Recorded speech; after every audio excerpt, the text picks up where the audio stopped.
Большая стройка близится к завершению. Еще 14 домов ввели в эксплуатацию в селе Бяськёль Горного района. Полностью благоустроенные здания с отделкой и сантехникой передали хозяевам в торжественной обстановке. Кроме того, жителям подарили сертификаты для приобретения имущества. С 28 сентября в Бяськёле сдали уже 20 домов, гарантия на каждые 3 года. На территории подворий восстановлено 8 коровников. По линии Минсельхоза начнется возмещение утраченного скота.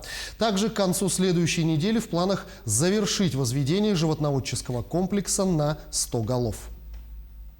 Но на сегодняшний день от имени главы Республики Саха-Якутия вручается каждой семье, каждому новоселу сертификат на 200 тысяч рублей для того, чтобы они могли уже начать обустраивать свои квартиры мебелью, бытовой техникой.